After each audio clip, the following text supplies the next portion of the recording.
Sorteo 639. 74. Orden 399. Sorteo 199. Ahora viene. Orden 400. No es el mío. Esa fue una. Sorteo 718. Orden 443. Lo que acabamos de escuchar es un clip muy cortito de un grupo de amigos que se juntó a escuchar el sorteo del servicio militar obligatorio, de la colimba, como le decían. Ellos están contentos porque ninguno salió, pero ese sorteo y esa emisión es la del año 94 y es en la que el número de Carrasco sí salió.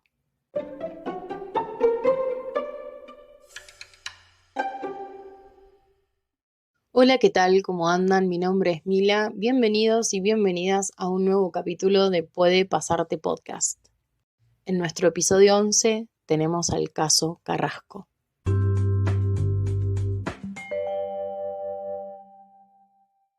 Seguramente lo estuvieron escuchando en la tele, en las redes o en donde sea que se informen de que hace un par de días, exactamente el 6 de abril, se cumplieron 30 años de uno de los casos más infames y también conocidos que tuvo nuestro país, la República Argentina, acerca del servicio militar obligatorio. Y es por eso que hoy nos vamos a adentrar un poco más en él. Para empezar este capítulo, primera parte, servicio militar obligatorio. Hace casi 30 años, un 31 de agosto de 1994, muchos de nosotros capaz ni estábamos en los planes de existir en este mundo, pero quienes ya estaban acá escuchaban un mensaje del presidente de aquel entonces, Carlos Saúl Menem, que contaba que a través de un decreto que había decidido generar, estaba eliminando el servicio militar obligatorio. He dispuesto y he dado las directivas pertinentes para que lo más rápido posible se elimine el servicio militar obligatorio y pongamos en vigencia Fuerzas Armadas totalmente profesionalizadas. Este mensaje fue un respiro para muchos, porque por lo que se comentaba, era una de las peores experiencias que un joven de la época podía llegar a pasar. Había maltratos, golpes, vejaciones, que básicamente es hacerle padecer dolorosamente algo a alguien, y todo eso lo tenían que soportar porque el Estado argentino tenía en mente crear y tener soldados preparados, una juventud preparada. El tema era que no se estaba concentrando en prepararlos bien, sino solamente en hacerlos pasar básicamente un trauma, como muchos de quienes lo vivieron cuentan. Lo no tan bueno acá es que el servicio militar obligatorio no es que se estaba acabando porque se habían dado cuenta que no estaba tan bueno ya, o que no tenía mucho sentido seguir manteniéndolo, o que también podíamos pensar que siempre fuimos una nación neutral ante los conflictos internacionales, no había presupuesto para la actividad y básicamente era puro sufrimiento, sino que Carlos Saúl Menem lo estaba terminando con un decreto personal porque había pasado una tragedia. Qué loco, ¿no? Argentina muchas veces y muchas de las cosas que le pasan y le terminan sucediendo, que nos benefician como población, pasan porque alguien tuvo que morir y poner su vida como límite. Pasó en la corrida de la plaza en el 2001, después del Corralito, pasó con los desaparecidos y también pasó con el fin del servicio militar obligatorio con Carrasco. Bueno, si lo tenemos que poner en años, fueron 93. 93 fueron los años que el servicio militar obligatorio estuvo existiendo en nuestro país. A mí me parece muchísimo. Les cuento. Se sancionó por una ley que en realidad por la época era un decreto ley que hacía el presidente, número 4031, o sea, muchísimo tiempo atrás, específicamente el 6 de diciembre de 1901. El resumen que dio el presidente en ese momento al salir del recinto, después de que hayan redactado y demás, que, dato de color, el presidente de ese momento era Julio Argentino Roca, y según lo que algunos portales expresan de la época, dice: sí, hay una ley, y son 1 año en tierra y 2 en la marina para los varones de 20 años. Básicamente lo que cuentan es que la idea no era solo poseer un batallón en el caso de que nos invadieran los de afuera, sino generar un buen lazo entre el servicio militar y la juventud, algo que el gobierno argentino de la época estaba aspirando. Se vivían aires de paz en el mundo. Ellos no sabían capaz que en un poco más de 10 años iba a llegar la Primera Guerra Mundial y Argentina ya quería copiar a los sistemas europeos, básicamente como siempre, que ya se estaban preparando del otro lado del charco y organizándose mejor por si algo pasaba. Pero claro, el problema fue que con el pasar de los años, el objetivo primordial de amenizar esa relación que quería el Estado argentino entre la juventud y el servicio militar fue lo primero que se perdió. Porque los jóvenes que pasaban por ese servicio militar obligatorio ya no estaban egresando con una sensación de grandeza, de ayuda a la patria, de sentimiento, qué argentino que soy, argentinidad al palo. Ni siquiera se sentían con las habilidades suficientes para manejar los armamentos o tácticas militares, ¿no? Digamos, esto se puede encontrar también en algunas entrevistas que dieron chicos que pasaban por ese servicio militar, sino al contrario. Ya directamente le habían puesto la colimba, que significa corre, limpia y, para la historia oficial, barre, y si no, es corre, limpia o baila. Y lamentablemente el baile no es un baile de salón, sino es el baile que le pegaban a los soldados nuevos por los golpes. O sea, se referían a la cantidad de golpes que les daban. Entonces, básicamente no era ninguna circunstancia en la que los chicos jóvenes estaban orgullosos o emocionados de hacer. Es más, iban con temor, con miedo, con muchísima ansiedad. Básicamente tenían pánico de aparecer en el sorteo anual. Ahora nos vamos a mover a más o menos los 80, cuando Alfonsín estaba en la cabeza de este Estado argentino, de la parte administrativa, y todo el pueblo y todo el Estado se embebía en una nube de democratización, que estaba llenando la Argentina de una alegría, que en realidad era una alegría vacía, ¿no? Porque veníamos de sufrir como país situaciones muy repudiables y horrorosas después de que la dictadura militar haya estado años en el poder. Entonces se había iniciado una suerte y una idea de desmilitarización del país. No nos vamos a adentrar en este tema porque es como un rabbit hole de muchísima información. Básicamente nos vamos a ir de tema. Pero a modo de resumen, y para aquellos oyentes que nos escuchen de otros países o los de acá que quieran refrescar un poco, básicamente es que luego de todos esos años oscuros en que estuvo Argentina durante la dictadura militar entre 1976 y 1983, se terminó llamando elecciones. Esas elecciones las gana un presidente del Partido de la Unión Cívica Radical, que fue Raúl Alfonsín, y que llamó a iniciarle un juicio a la junta de militares que había tomado el poder en el 76. Por ahí, si son de otro país, es el momento en el que dicen, ¡ay, qué pesados estos argentinos y estas argentinas con esto de los juicios a los militares, bla, bla, bla! Yo sé que los argentinos y las argentinas somos hiper pesadas con nuestro país porque lo amamos mucho, pero en este tema en particular les voy a dar la derecha. ¿Por qué?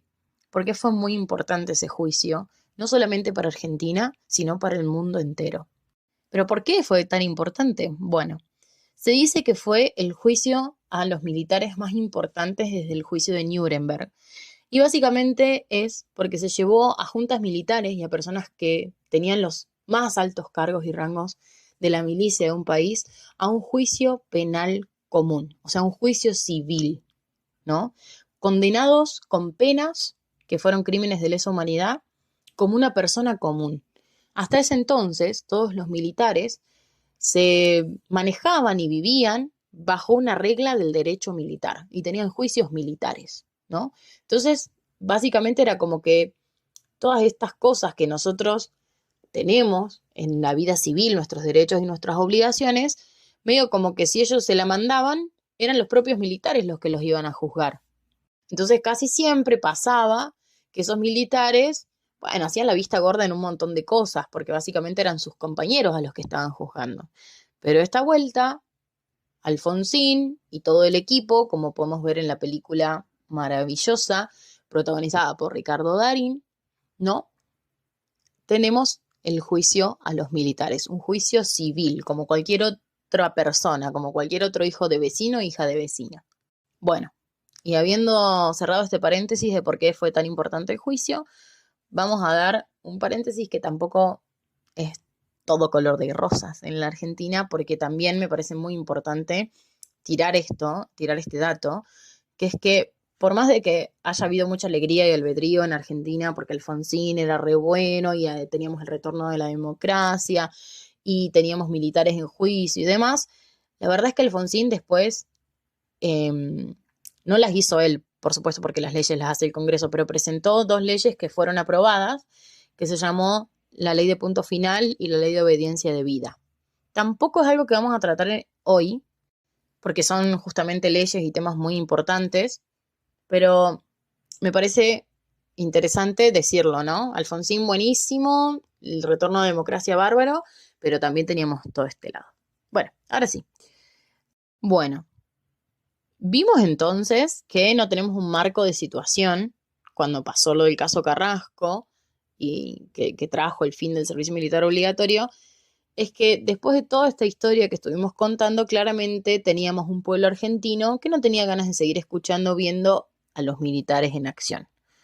Pero, oh casualidad, los militares estaban en este proceso de desmantelamiento y de desmilitarización que quería hacer el Estado, pero el servicio militar obligatorio no se movía, no se quitaba del panorama. Entonces, si bien se estaba intentando, ¿no es cierto?, desmilitarizar, Carlos Saúl Menem, que fue el presidente que le siguió al Raúl Alfonsín, fue el que más empezó a ajustar a la casta militar. Tuvo 2 acciones de base Carlos Saúl Menem. La primera fue el de financiamiento, o sea, sacarle el presupuesto a los militares. Y el segundo fue echar gente, ¿no? La reducción de los efectivos.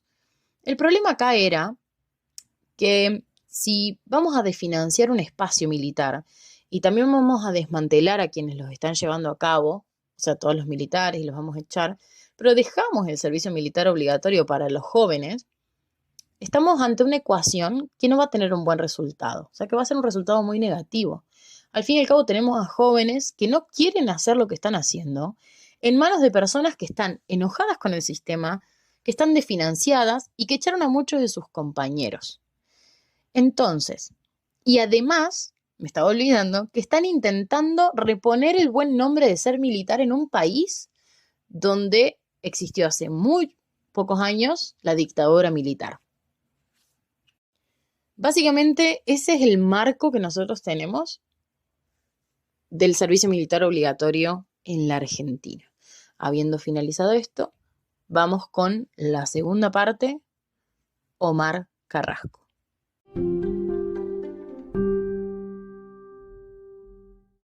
Para muchos fue un día como cualquier otro, pero para Omar Carrasco no tanto, porque corriendo el año 1994 y escuchando la radio con la esperanza de que su nombre no aparezca en el sorteo, fue que salió una papeleta y dictaron su número. Había sido elegido a través de sorteo para realizar el servicio militar obligatorio. Omar Carrasco era un joven oriundo del sur, de una ciudad que se llama Cutralcó, en la provincia de Neuquén, y según cuenta su familia y sus amigos, era un chico muy tranquilo para la época. Es por esto que básicamente la familia de Omar, que eran los padres Francisco y la madre Sebastiana, quienes lucharon muchísimo para que el caso de su hijo tenga visibilidad y se conozca la verdad, no estaban conformes para nada con la justificación que le había dado la milicia, que fueron 2. La primera era que había sido un desertor, o sea, que se había escapado y que se había muerto de frío después de que haya caído en algún lago o algún río del lugar por el frío que hacía en el sur. Y la segunda es que se había quitado la vida. Los padres, quienes no dejaban de luchar, no estaban tan seguros de estas teorías que les arrojaban los militares porque básicamente encontraron el cuerpo de su hijo cerca del cuartel, pero no adentro de él, sino a unos 700 metros de lejanía, y fue encontrado un mes después de que haya desaparecido. Porque Omar desapareció el 6 de marzo de 1994. Era un día domingo y sus compañeros sintieron una extrañeza rara frente a la ausencia de él, porque a las 14:40 tenía que presentarse a su trabajo del día, que era ser cuartelero, y no había llegado y tampoco nadie lo había visto. Y después que su cuerpo fue encontrado un 6 de abril de ese año, alrededor de las 4:30 de la tarde, como cuentan fuentes oficiales del ejército argentino.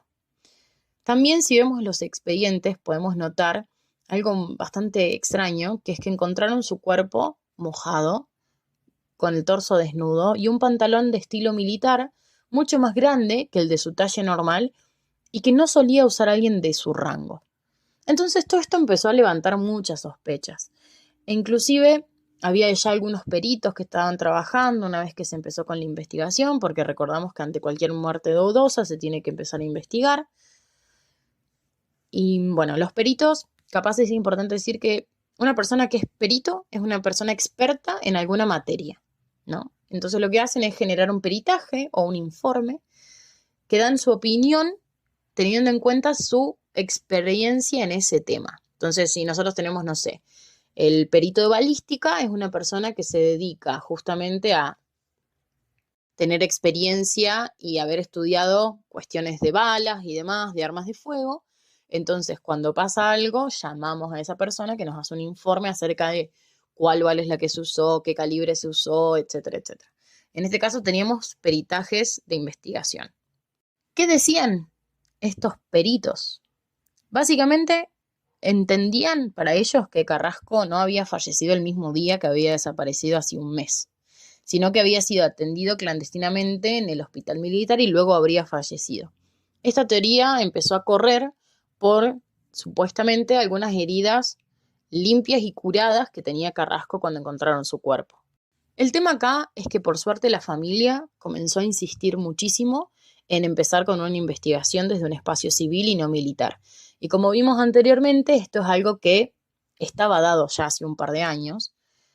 Básicamente se justificaba el pedido por las dudas que daba su desaparición, los tiempos que habían pasado y las faltas de respuestas de los militares.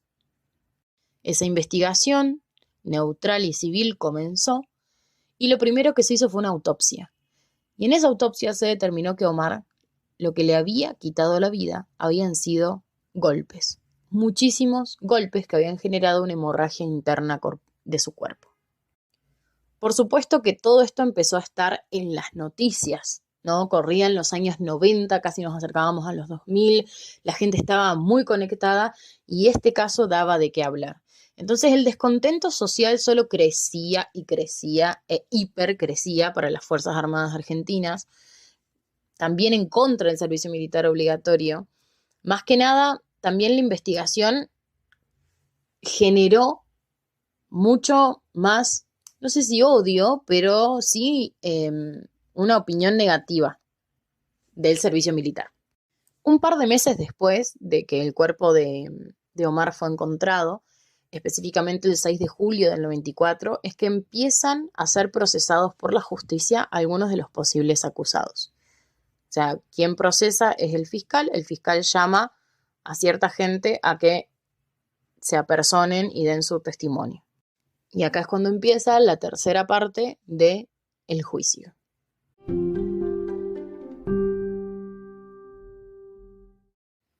El juez federal de Zapala, Rubén Caro, procesa al subteniente Canevaro y a los soldados Suárez y Salazar por el crimen de Omar Carrasco. Eso decían casi todos los portales de noticias. ¿Qué significa esto? Y para traducirlo, porque estamos en un podcast donde traducimos el derecho. Bueno, homicidio fue el crimen, ¿no?, del cual se lo están acusando. Esto aparece en el artículo 79 del Código Penal argentino, el que dice: se aplicará reclusión o prisión de 8 a 25 años al que matare a otro, siempre que en este código no se estableciera otra pena. ¿Por qué dice esto? Porque en el artículo siguiente tenemos el homicidio agravado. Homicidio agravado significa que ha pasado algo más, además de quitarle la vida a otro, que agrava esa situación de quitarle la vida, ¿no? No es que, por ejemplo, yo cruce en rojo con negligencia o sin querer y maté a alguien. Ahí voy por el artículo 79, homicidio simple. Pero, ¿qué pasa con el artículo 80? Dice: se impondrá reclusión perpetua o prisión perpetua, pudiendo aplicarse lo dispuesto en el artículo 52 al que matare, y ahí son 12 incisos. Pero nos vamos a adentrar en el cuarto, que dice: el que matare a otro por placer, codicia, odio racial, religioso, de género o a la orientación sexual, identidad de género o a su expresión. Bien, entonces lo acusaron por ese. Y luego tenemos a otro sujeto más que se llama el sargento Sánchez, que fue acusado de encubrimiento, y el encubrimiento también es una figura penal que encontramos en el artículo 277 del Código Penal argentino, que dice: será reprimido con prisión de 6 meses a 3 años el que, tras la comisión de un delito ejecutado por otro, en el que no hubiera participado, porque si no sería partícipe, que está encubriendo, y empieza a numerar 5 posibilidades que no las vamos a leer, solamente sí a los verbos, que dice: el que ayudare a alguien, el que ocultare, alterare o hiciere desaparecer rastros, el que adquiriere, recibiere u ocultare dinero o cosas y demás, el que no denunciare la perpetración de un delito o el que asegurare o ayudare al autor o partícipe a ayudar o asegurar un delito. Como vemos, es bastante amplio el delito, la forma, ¿no? Tal fue la presión social, el descontento social, por no decir el asco social, porque era tan claro que estas personas que nombramos recién habían asesinado a un chico de 20 años en uno de los bailes, entre comillas, militares que le pegaron, que nada más al mes siguiente del procesamiento, el 31 de agosto del 94, se decretó el fin del servicio militar obligatorio en la Argentina. Básicamente no tenían cómo defenderlo, no podían defender lo indefendible. Era un sistema que había quedado trunco, que se había desfinanciado y que se le había ido de las manos al presidente, que recordemos, el presidente es el comandante en jefe de las Fuerzas Armadas Argentinas, así que también se le había ido de las manos a él. Después de 2 años, el 31 de enero de 1996, el Tribunal Oral Federal de Neuquén condenó a Canevaro a 15 años de prisión, a Salazar y a Suárez a 10 años de prisión en carácter de homicidio, y a Sánchez a 3 años por el encubrimiento. Esta sentencia es ratificada por la Cámara de Casación y luego por la Corte Suprema de Justicia de la Nación. Ahora bien, ¿quiénes son estos protagonistas del horror, no? ¿Quién es Canevaro? ¿Quién es Salazar? ¿Quién es Suárez? ¿Quién es Sánchez? Bueno, se decía que Canevaro era el más terrible del cuartel. Era en ese entonces un subteniente y su nombre completo es Ignacio Rodrigo Canevaro. Muchos de los jueces, quienes tuvieron, no sé si la honra, pero los que llevaron el caso, estaban convencidos de que fue él, que fue Canevaro, Ignacio Rodrigo Canevaro, quien obligó a golpear a Omar Carrasco al resto de las personas que estaban presentes. ¿Quiénes eran estas personas que estaban presentes, además de Canevaro? Bueno, los soldados Víctor Salazar y Cristian Suárez, y después tenemos al sargento Carlos Sánchez. Según muchos de los tribunales por los que pasó la causa, ambos, tanto Víctor como Cristian, que eran soldados, estaban siendo dominados por una personalidad muy autoritaria que tenía Canevaro, ¿no? La sentencia inclusive dice que quien primero golpeó a Carrasco fue Canevaro y después le ordenó a los otros 2 soldados que hicieran lo mismo y aún peor. Ellos 2 al principio lo negaron durante el juicio y dijeron que no habían hecho nada, pero en realidad ya no tenían más dónde esconderse y fue cuando aceptaron que por las condiciones en el que ellos estaban desarrollando sus actividades y se desenvolvían, fue que primaban los principios de obediencia, rigor y violencia. Básicamente era que si ellos no golpeaban a Omar Carrasco, bueno, Canevaro los iba a golpear mucho peor después. Los jueces después creyeron que Cristian Suárez y Víctor Salazar, estos 2 soldados, si bien cumplieron una orden y no lo cuestionaron porque tenían miedo, tampoco lo cuestionaron de manera ética ni con sentido práctico. Básicamente solo acataron un deseo superior y no tenían ningún problema en hacerlo, según cuentan otros testigos. Entonces, básicamente acá lo que tenemos es que si bien ellos estaban obedeciendo, en ningún momento éticamente tuvieron un deslinde mental y dijeron, che, esto que está pasando no está bueno. ¿Por qué? Porque se dice, y aparece en los expedientes, que el golpe de gracia, ese último golpe que le dan, que le termina quitando la vida, fue en el estómago, luego de haberlo golpeado muchísimo tiempo. Ya no era necesario seguir golpeándolo, ya era una cuestión de satisfacción, de odio, de decir, bueno, me desquito, ¿no? Con este cuerpo que no es mío, no tengo yo nada que ver. Entonces, por eso los jueces lo terminan catalogando como, bueno, sí, fue por una obediencia, pero en ningún momento ellos éticamente dijeron, bueno, yo lo golpeo, pero me estoy dando cuenta que lo estoy matando y lo dejo de golpear. Querramos o no, esas son cuestiones, y nos gusten o no, son situaciones y cuestiones que los jueces tienen en cuenta al momento de fallar. Tanto Suárez como Salazar eran soldados viejos. Básicamente no eran nuevos en la colimba, y si bien trabajaban en otra batería del cuartel, iban todos los días a donde trabajaba Carrasco para instruirlo, entonces lo conocían. Fue por eso que Canevaro, que era el más terrible de todos y el más horroroso, recibió una condena de 15 años de prisión por homicidio simple, y después Suárez y Salazar 10 años y otros 3 para quien había encubierto el delito.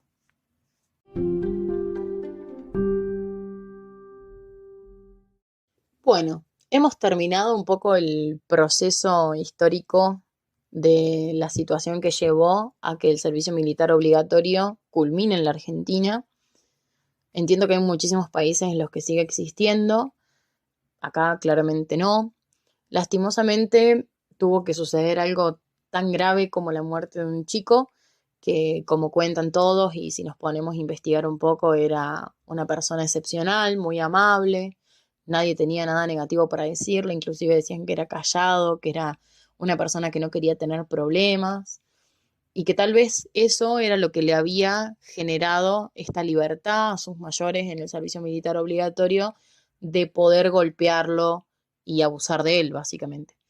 Así que, nada, una de las reflexiones con las que capaz me quedo yo y pretendo que también esté en sus cabezas en el momento de terminar este episodio es que siempre, y creo que es algo que nombré al principio, en Argentina tiene que pasar algo trágico, algo muy grave, como para que nos demos cuenta como población de que eso que está pasando no está bueno, ¿no? Es como el límite. Nosotros ya sabemos que eso no está tan bueno, pero hasta que no pase algo tan grave, nosotros no reaccionamos. No generamos un repudio social grande. No decimos, che, Estado, hasta acá, como hicieron con Menem en ese momento. Capaz es momento de nosotros como argentinos empoderarnos un poco de la figura de ciudadanos y que aceptemos que tenemos el poder de cambiar las cosas que no nos gustan, porque al fin y al cabo nosotros nos regimos a nosotros mismos como población. Lamentablemente tienen que ocurrir estas tragedias para que digamos, che, no está bueno, nos pongamos a revisar nuestras prioridades como población, como Estado y demás. A 30 años de lo sucedido con Omar Carrasco, era importante revivir su figura, su imagen, que su vida no fue en vano y que le dio el cambio y le dio un giro a todos esos jóvenes que no tuvieron que hacer el servicio militar obligatorio.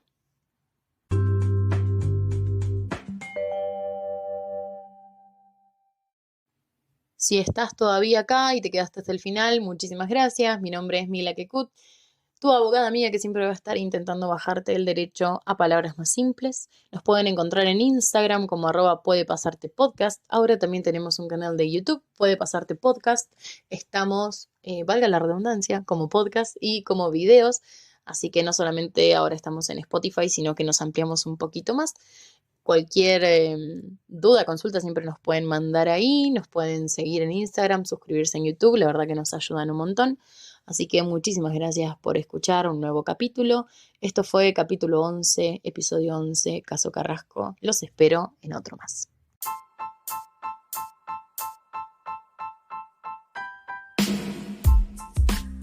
Puede Pasarte Podcast es un programa producido por Derecho ATP, donde se busca que la ciencia del derecho sea traducida en palabras sencillas. Las fuentes que utilizamos el día de hoy fue el portal de noticias Río Negro y el Código Penal argentino.